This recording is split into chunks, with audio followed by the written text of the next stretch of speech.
ሰበር ዜናም የአገዛዙ ዘራፊ ኃይል ሚጦ ዙሪያም በጎንደር በጋሻው ክፍለ ጦር ድባቅ ተመቶም ተመልሷል ተብሏል። የአገዛዙ ስልጣን አስጠባቂ ኮሎኔል ጌትዬም ከነአጃቢዎቹ በፋኖ ወደ ማይመለስበት ተሸኝቷል።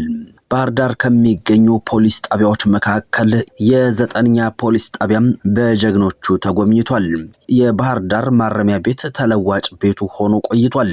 ታማኙ የአማራ ልጅ የፋኖ መሪ ላመነበት ሟች አስረስ ማረ ዳምጤን በትንታኔም እንቃኘዋለን። የቅዱስ ሲኖዶስን ልዕልና የሚጋፋ ጉባኤ ሊደገም መሆኑ ተሰምቷል። የደጋው መብረቅ ኮር ደጀን ክፍለ ጦር ለበርካታ ወራቶች ያሰለጠናቸውን ልዩ ኮማንዶ ፋኖች በደማቅ ሁኔታ ማስመረቁ ታውቋል። ኤርትራ የሰለጠኑ ታጣቂ ኃይሎች ከአልቡርሃን ጎን የመዋጋት እቅዳቸውን መቀየራቸው ተሰምቷል። ጤና ይስጥልን ክቡራትና ክቡራን አድማጭ ተመልካቾች፣ ከኢትዮ ራይት በዚህ ሰዓት የመረጃ ጊዜ መደመጥ ያለባቸውን ልዩ ልዩ ጉዳዮችን አሰናድተን ቀርበናል። እስከ ዝግጅታችን ፍጻሜ አብራችሁን ቆይታ አድርጉም። የአገዛዙ ዘራፊ ኃይል ሚጦ ዙሪያም በጎንደር በጋሻው ክፍለ ጦር ድባቅ ተመቷል። የአማራ ፋኖ ብሔራዊ ኃይል ሰሜን አማራ ቀጠና በላይ ዘለቀ እዝ ዳግማዊ ቴዎድሮስ 5ኛ ኮር ጎንደር በጋሻው ክፍለ ጦር አጥናፉ ብርጌድና የቴዎድሮስ ብርጌድ አንድ ሻለቃን በማቀናጀት የክፍለ ጦሩ ወታደራዊ አዛዥ አርበኛ ማርዬ አድማሱ ታህሳስ 23 2018 ዓ.ም ከጧቱ 2 ሰዓት ጀምሮ እስከ ምሽቱ 12 ሰዓት ድረስ በወገራ ወረዳ ሚጦ ቀበሌ ዙሪያ ባደረጉት አውደ ውጊያ የአገዛዙ ቀልብ ኃይል 11ን በሞት አጥቶ 2 ፓትሮል መኪና ቆስለኛውን ታቅፎ ወደ ገደብዬ ከተማ ገብቷል ተብሏል። በሌላ መረጃም የአገዛዙ ስልጣን አስጠባቂ ኮሎኔል ጌትዬም ከነአጃቢዎቹ በፋኖ ወደማይመለስበት ተሸኝቷል። አፋብኃ ደቡብ አማራ ቀጠና አሳምነው እዝ አጼ ዘርዓ ያዕቆብ ኮር 1 በፍቃዱ በላይ ክፍለ ጦር የሸዋ ደራ አናብስቶች የተሳካ ኦፕሬሽን በመስራት የአገዛዙን ኮሎኔል ጨምሮ በርካታ ኃይልን ወደማይመለስበት አሰናብተውታል። ትላንት ታህሳስ 24 2018 ዓ.ም ጮካ ወደ ጉንዶ መስቀል የአገዛዙን ቅጥረኛ ኮሎኔል ይዞ በመጓዝ ላይ በነበረ ፓትሮል ላይ በተወሰደው የደፈጣ ጥቃትም ኮሎኔል ጌትዬና የሻለቃ መሪውን ጨምሮ ከነአጃቢዎቻቸው ህዝብ ሊገድሉ በተሰማሩበት የአማራ መሬት በፍቃዱ በላይ ተርቦች ወደማይመለሱበት ተሸኝተዋል ተብሏል። በዚህ ኦፕሬሽን አንድ ዙ 23 እና ፓትሮል ከጥቅም ውጪ መሆኑንና በአገዛዙ ላይ ከፍተኛ ሰብአዊና ቁሳዊ ጉዳት መድረሱን የመረጃ ምንጮች ገልጸዋል። ለወጡለት ዓላማ ውድ የሆነች ህይወታቸውን መስጠት ከጀግንነትም በላይ ነው። ቆራጡ ቀኛዝማች ይታገሱ አዳሙ እጁን ለጠላት አልሰጥም ብሎ በኩራት ጠላትን ረፍርፎ ራሱን ሰማዕት ያደረገ የእኛ ዘመን ዳግማዊ አጼ ቴዎድሮስ ነው ሲል ፋኖ አስታውቋል። ማረክን እንዳይሉ ሰው የለበጃቸው፣ ገደልን እንዳይሉ ሞተው አገኟቸው ምናሉ እንግሊዞች ሲገቡ ሀገራቸው እንዲሉ ታህሳስ 24 2017 ዓ.ም በትላንትናው ቀን የናደው ክፍለ ጦር ዋና ጦር አዛዥ ቀኛዝማች ይታገሱ አዳሙን በክብር ሰማዕትነትን የተቀበለበት ቀን ነው። ይህ ትግል ለእውነት ሲሉ ከውጣ ወረድ ባለፍ አንድያ ነፍሳቸውን ሰጥተው አልፈዋል። መውደቅን፣ መቁሰልን፣ መድማትን ከማንም ከምንም የማይቆጥሩት ጀግኖቹ እንደ ቀኛዝማች ይታገሱ አዳሙ አይነት ብዙ እልፍ አላፍ ለጠላት እጅ መስጠት ነውር መሆኑን የተገነዘቡ ለክብርና ለማንነት መውደቅን ለነጻነት መፋለምን ማሸነፍን ግባቸው ያደረጉ ብዙ ጀግኖች ተፈጥረዋል ነው የተባለው።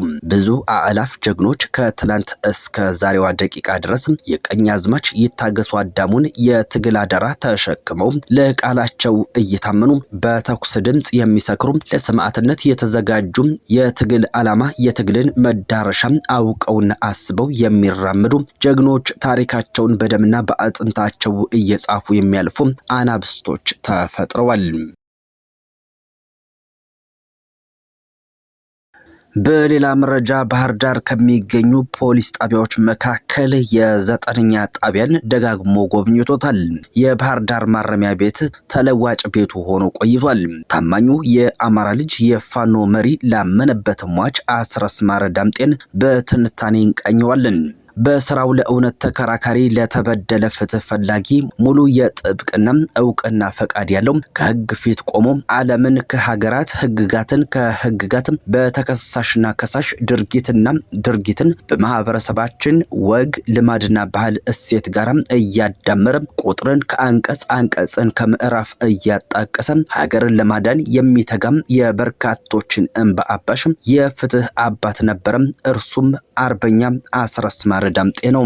የአስረስ ተግባር ከምግባሩ ጋር ተዳምሮ በውስጡም የታሪክ ተመራማሪ ፕሮፌሰሮችን፣ የሀገር ዳር ድንበር የሚያውቁ እውቅ ካርታ አንባቢ አርበኞችን፣ ወግና ባህል ልማድን እሴትን ተመግቦ ያደጉ የባላባት ልጆችን፣ እውነተኛ ታጋይና ተናጋሪ የአጼዎቹ ዘመን ፊታውራሪዎችን፣ ፍጹም አማኝ ሰዎችን በውስጡ ደምሮ ይዟል ቢባል ማጋነን አይሆንም። ከአንደበቱ የሚወጡ ቃላት እሱ ላይ ያምራሉ። ቃላቶቹ ሁሉም እሱ ላይ ሲሆን ትርጉማቸው ይልቃል። እሱ አንድ ሰዓት ሙሉ የማውራት እድል ቢሰጠው የሀገራት መሪዎች ከኮሙኒኬሽን ባለሙያዎችና ከእውቅ ጋዜጠኞች በተሻለ ያለምንም መንተባተብ ያለ ቃላት ግድፈት በድንቅ የሐሳብ ፍሰትና ውብ ገለጻ አሳምሮ መናገር ይችላል። ፖለቲካውንማ አጣፍጦ በልቶታል።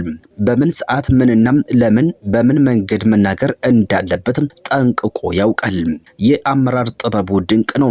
ታላላቆቹን እነ ዘመነ ካሴን በእጅጉ ያከብራል።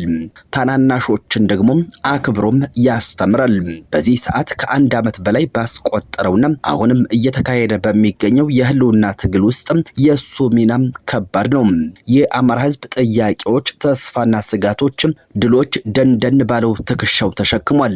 ያ ሱፍ ለብሶም መነጽር አድርጎ ማስታወሻውን እየገለበጠ ይሰራ የነበረው የጥብቅና ስራ ቀርቶ ዛሬ ፀሐይና ዝናብ፣ ብርድና ቁር፣ ጨለማና ንጋትን ሁሉ ተቋቁሞ ኧረ ጥራኝ ጫካው፣ ኧረ ጥራኝ ዱሩ፣ ላንተም ይሻልሃል ብቻን ከማደሩ ብሎ ዱሩ ቤቴም ነጻነት ካለም ከአንድ ዓመት በላይ አልፎታል። ትኩስ ቡናና የቡና ጭሱ ወደ ባሩድ ሽታ ተቀይሯል።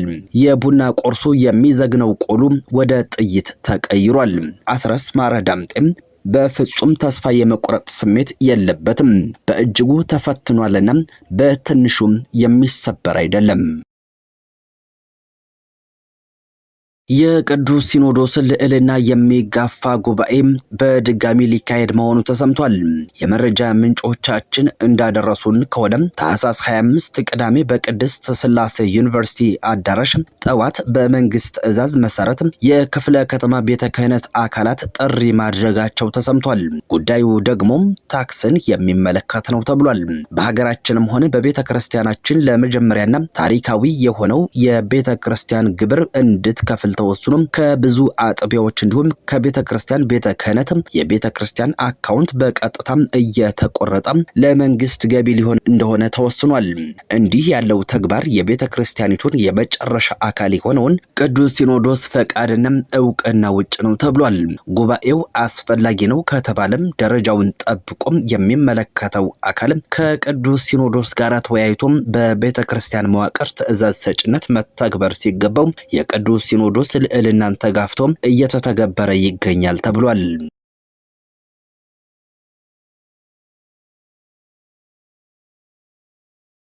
በመጨረሻም ኤርትራ የሰለጠኑ ታጣቂ ኃይሎች ከአልቡርሃን ጎን የመዋጋት እቅዳቸውን መቀየራቸው ተሰምቷል። ከኤርትራና ከአልቡርሃን ጋር በመሰለፍ ቀደም ባሉት ጊዜያት ከሄሜቲ የፈጣን ድጋፍ RSF ኃይሎች ለመዋጋት ነበረ።